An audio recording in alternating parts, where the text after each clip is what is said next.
Halo, selamat malam. Ketemu lagi.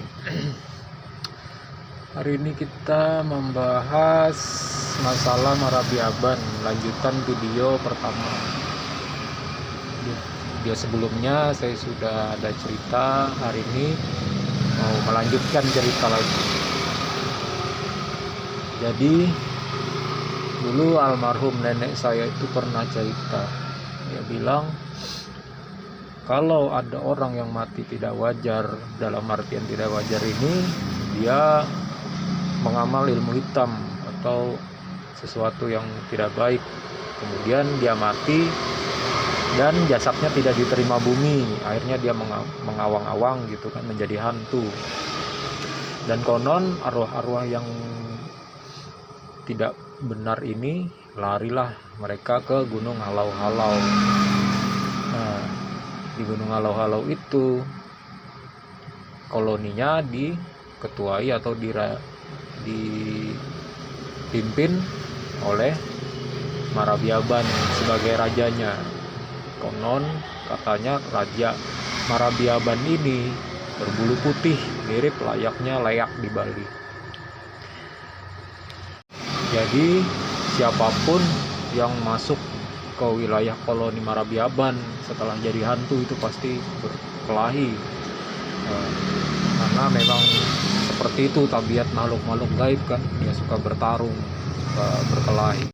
Orang-orang yang nekat memakai media Marabiaban ini macam-macam sebenarnya. Ada yang memakai media bulu, ada media darah, ada taringnya dan sebagainya, kukunya dan lain-lain. Entah bagaimana mereka mendapatkannya, cuma yang jelas barang-barang itu berefek yang tidak bagus, karena itu kan makhluk negatif, jadi kurang bagus untuk dipakai. Tapi dalam keadaan terdesak itu masih berfungsi, walaupun itu negatif. Misalnya contoh di zaman peperangan zaman dulu dengan Belanda kan, bisa saja para pejuang menggunakan media bulu Marabiaban, cuma kembali lagi efek yang dirasakan itu cukup berbahaya gitu. Orang yang menggunakan media Marabiaban ini, entah misalnya menelan bulunya, itu berefek ke badan langsung. Jadi seperti kalau dia marah, matanya merah dan bertaring gitu kan, itu ciri fisik umum. Nah, saya dulu pernah punya teman saya ini orang Pasir, orang Kabupaten Pasir Penajam. Nah, dia katanya menguntal bulu Marabiaban itu. Nah, waktu itu dia masuk di lembaga pemasyarakatan. Nah, karena kasus perkelahian kan, dia masuk situ. Nah, jadi katanya pernah dengar kabar juga, setiap malam Jumat dia itu bertaring katanya di dalam lapas itu. Jadi tidak ada yang berani menyentuh setiap malam Jumat, karena dia sudah bukan kayak manusia, kata penghuni di situ. Dan orang yang menelan bulu Marabiaban ini susah matinya, kecuali media yang dia pakai itu harus dikeluarkan. Misalnya dia menelan bulunya, itu harus dikeluarkan dulu sebelum dikuburkan, karena bisa saja mayat itu bangun gitu kan, karena medianya masih ada di dalam. Konon katanya untuk mengeluarkan bulu dari Marabiaban itu di badan itu menggunakan jarum emas. Jadi dia mengeluarkan bulunya itu di sela-sela jari kaki, katanya dia muncul di sela-sela jari kaki antara jempol dan jari telunjuk. Jadi dia keluar.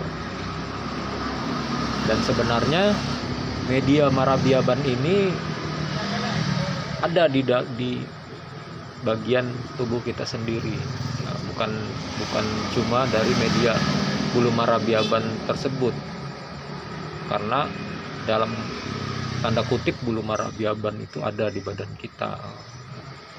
Orang-orang tertentu tahu itu.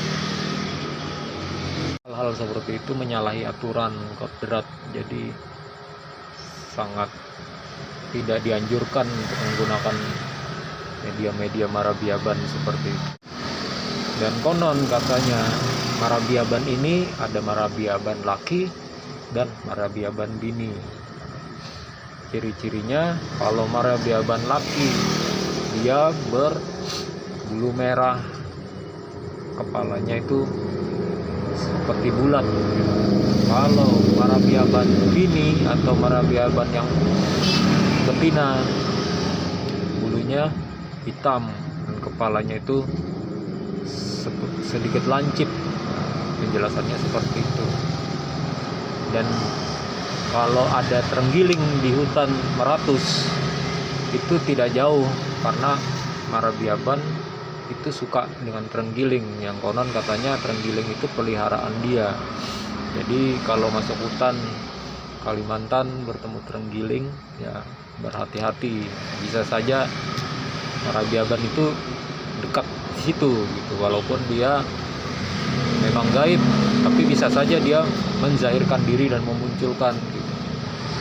Testimoni dari orang yang menelan bulu marabiaban itu, katanya cerita itu perasaan dia itu seolah-olah itu musuh itu mengecil, seolah-olah tuh badan dia tuh membesar gitu kan. Makanya orang yang menelan bulu marabiaban ini tidak ada takut, karena merasa musuh itu lemah gitu. Dan juga tidak terkontrol diri kita, karena kan yang menguasai itu makhluk yang negatif. Ya kalau bisa diibaratkan seperti Huluk gitu kan.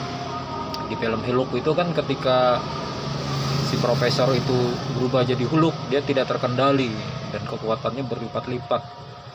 Nah, kira-kira seperti itu. Makanya tidak dianjurkan menggunakan bulu marabiaban itu, soalnya kita yang tidak terkendali. Jadi seandainya ada yang punya bulu marabiaban itu, alangkah bijaknya jangan ditelan, karena cukup dibawa saja itu sudah berefek. Jangan sampai ditelan, berbahaya. Karena itu tadi dia berefek ke badan, bukan, dia makhluk negatif. Yang ditakutkan pada saat kita sakaratul maut, benda itu tidak mau keluar. Nah itu yang berbahaya, kita malah mati jadi hantu. Tapi kalau cukup dipegang sebagai syariat aja, itu masih bisa. Jadi sampai sini dulu cerita tentang marabiaban itu. Nanti kita lanjut lagi di video yang lain.